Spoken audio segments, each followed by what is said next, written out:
We're going to look at the French newspapers now. Elena's with us here on set. French politicians and the media still digesting, of course, the shock of the Toulouse shootings, and it's still on many of the front pages today, isn't it?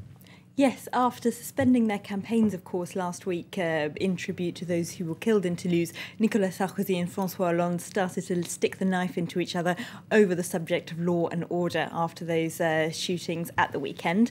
Le Figaro comes out all guns blazing this morning. They've got Sarkozy challenges Hollande over law and order as a headline, and their editorial says that the left is naive about security. Now, this is, of course, a traditionally right-wing kind of terrain, but François Hollande did make a bid to occupy it towards the end of last week by saying there was no reason to think he wouldn't be just as tough, if not tougher, on terrorists than the right have been. The Le Figaro, of course, thinks that there's no evidence to think that. They say the left is overly naive and idealistic about law and order. They say the socialists have voted against most of Sarkozy's law and order bills since he's been in power, so there's no reason to think that he'd be any better at preventing a terrorist attack than Sarkozy has been.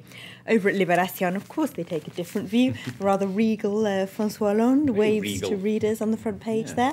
It's the final countdown is their headline, with just 28 days to go, just 4 weeks until election day. Now, their editorial says, imagine if this terrorist atrocity had taken place under a left-wing government. Imagine how convenient that would be for the right. They'd be really laying in with questions like, how did the intelligence service manage to miss this guy? Why was he not followed after he came back from Afghanistan and Pakistan? How could he have accumulated such a cache of weapons? They say the left should be doing just what the right would do if the socialist government if this had happened under a socialist government, attacking the intelligence services on any possible oversight that they may have carried out. It does seem to be, according to the papers anyway, a few questions to answer. We could underestimate it as saying for the intelligence services. Could be very embarrassing for Nicolas Sarkozy, couldn't it? It could, of course. This is the danger of campaigning on this subject if you are Nicolas Sarkozy, is that this did happen under his watch, and thus, as a result, he could be held responsible for any failures of the intelligence services. So it doesn't necessarily look good for him. That's exactly what François Hollande's director of PR and communications, Manuel Valls, is saying in an interview he's given to Libération today. He's saying just that. How could this man not have been followed after he came back from Afghanistan?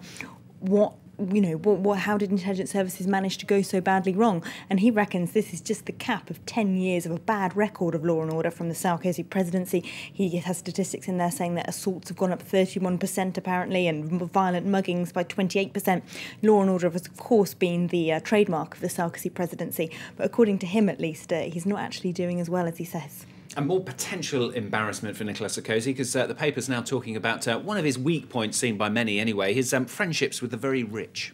Yes, there's a subject that's come up again and again, hasn't it? Sarkozy being called the president of the rich in this election campaign. And there's another potential scandal. This time it's about Patrice de Maistre. He's the wealth manager of France's richest woman, Liliane Bettencourt. That's what he's famous for anyway. But he was summoned by magistrates in Bordeaux at the weekend for investigation over whether or not he gave illegal donations to Sarkozy's 2007 election campaign. They're particularly interested in 2 cash withdrawals of €400,000 each that he made in January and February 2007, which they have reasons for suspecting went to the Sarkozy campaign.